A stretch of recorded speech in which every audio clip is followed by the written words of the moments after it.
हर हर महादेव। श्री शिवाय नमस्तुभ्यम। 10 फरवरी फागुन माह की नौमी तिथि है। नौमी तिथि के दिन जो भी व्यक्ति जो स्त्रियां अखंड सौभाग्य की प्राप्ति चाहती हैं, उनके पति की लंबी आयु हो और घर में सुख शांति समृद्धि हो, तो आप यह उपाय जरूर करिएगा। इस उपाय को करने के लिए आपको लेना है, एक बना बनाया कुमकुम आता है और एक सूखा हुआ कुमकुम आता है। दोनों में से आप कोई भी कुमकुम ले लें, बना बनाया हो या डिब्बी वाला हो। और साथ में आपको लेनी है हल्दी। यदि कुमकुम आपका सूखा है तो आप उसे गीला कर सकते हैं, थोड़ा सा उसमें घी डाल करके या उसमें तिल का तेल डाल करके या चमेली का तेल डाल के या पानी डाल करके आप उसे गीला कर लीजिएगा। और हल्दी को भी इसी तरह से गीला कर ले, जल से या घी से, जिससे भी आप करना चाहते हैं आप उसे गीला कर लीजिएगा थोड़ा सा।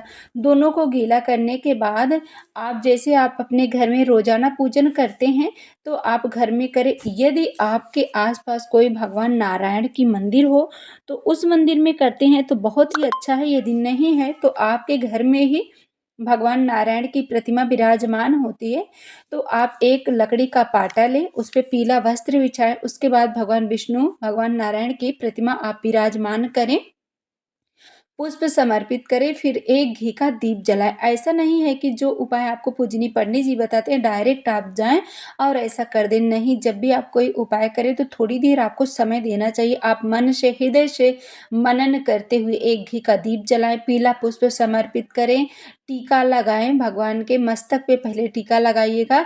उसके बाद जो आप कुमकुम और हल्दी लिए हैं, इसी का उपाय आपको करना है।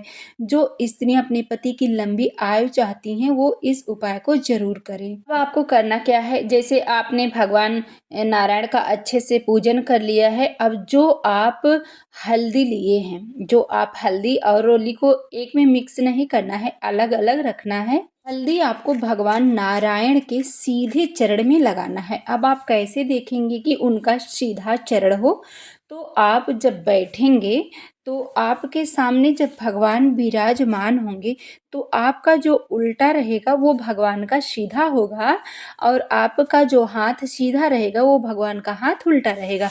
तो हाथ से देखिएगा, उसके बाद पैर पे आप इस उपाय को करिएगा। उनके सीधे पैर में आपको हल्दी लगाना है और उल्टे पैर में आपको लगाना है रोली। ध्यान से इस उपाय को करें। सीधे पैर में हल्दी और उल्टे पैर में आपको रोली लगाना है और आप अपने पति की लंबी आयु के लिए और सुख समृद्धि के लिए इस उपाय को करिएगा।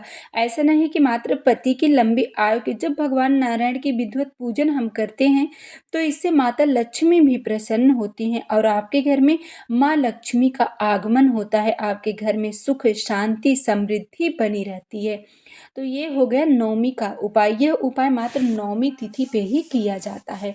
अब चलते हैं आज के दूसरे उपाय की तरफ। दूसरा उपाय आपको करना है, यदि आपके घर में कोई व्यक्ति बहुत परेशान रहते हैं, उनकी तबीयत सही नहीं रहती है, हमेशा परेशानी घेरे हुए रहती है, तो आप यह उपाय जरूर करिएगा। चौमुखी दिए का उपाय करना है। आपको यहाँ पे लेना है थोड़ा सा जौ का आटा या गेहूं के आटे का आप एक चौमुखी दिया बना ले। उसमें आपको रखनी है लंबी बाती, चौमुखी 4 बाती आपको लगानी है। थोड़ा सा इसमें आपको डालना है सरसों का तेल और थोड़ा सा ही आपको डालना है इसमें तिल का तेल। दोनों तेल, ऐसा नहीं कि एक ही तेल। थोड़ा सा सरसों का तेल डालें और थोड़ा सा तिल का तेल डालें और एक श्वेत पुष्प हो तो आप इसमें डाल दीजिएगा, नहीं है तो कोई बात नहीं है। और इस उपाय को आप कब करेंगे, तो प्रदोष काल का जो समय है, शाम 6 बजे से लेके 6:30 बजे के बीच में ही आपको करना है और इधर उधर समय पे आप इस उपाय को मत करिएगा। अब जो व्यक्ति बहुत ज़्यादा परेशान है, जिनकी तबीयत नहीं सही हो रही है, उनके सिर से आप इसे 21 बार उतार लीजिएगा। यानी उन्हें अपने घर के मुख्य द्वार पे बैठाएं और इस दिए को आप अपने हाथ में रखें या थाली में या प्लेट में रख करके उनके सिर से आपको 21 बार उतारना है। जैसे उतारा किया जाता है उसी तरह से आप 21 बार उतार लीजिएगा, जिस तरह से नज़र उतारा जाता है घुमा घुमा के सिर पे चारों तरफ। आपको नहीं घूमना है, बस थाली को चारों तरफ घुमा करके आप 21 बार उतार लें। उतारने के बाद इस दिए को आप अपने ही घर के मुख्य द्वार पे रख दीजिएगा। आपको और कहीं नहीं जाना है, बाहर नहीं जाना है, अपने घर में ही आपको यह उपाय करना है। अपने घर के मुख्य द्वार पे आप इसे जला दीजिएगा। यह उपाय 10वीं तिथि और 9वीं तिथि दोनों तिथियों में से किसी भी तिथि पे आप कर सकते हैं। बहुत ही अचूक सा उपाय है। जो भी व्यक्ति यह उपाय करते हैं बड़ी बीमारी से उन्हें छुटकारा मिल जाता है। अब हम चलते हैं आज के तीसरे उपाय की तरफ। तीसरा उपाय ये है, जब आप किसी समस्या में घिरे हैं, परेशानी में घिरे हुए हैं, 9वीं तिथि हो या अष्टमी तिथि हो, तो अष्टमी तिथि आपकी आज निकल चुकी है, बची हुई है 9वीं तिथि। तो 9वीं अष्टमी पे आप यह दोनों तिथियों पे आप यह उपाय कर सकते हैं। आपको करना क्या है, महादेव के मंदिर में जाएं, 1 लोटा जल भगवान शंकर जी के शिवलिंग पे समर्पित करें और जिस तरह से आप रोजाना पूजन करते हैं, दूध, दही, शहद, अक्षत, घी, बेलपत्र, शमी पत्र, जो भी आपके पास है आप चढ़ाएं। नहीं है तो कोई बात नहीं, मात्र 1 लोटा जल चढ़ा दें। अब यहाँ पे आपको लेना है 1 लाल पुष्प।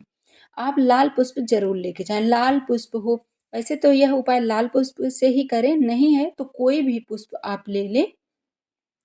वो पुष्प जो है आपको तोड़ लेना है, उसकी जितनी पंखुड़ी हैं सभी को आप अलग अलग कर लें।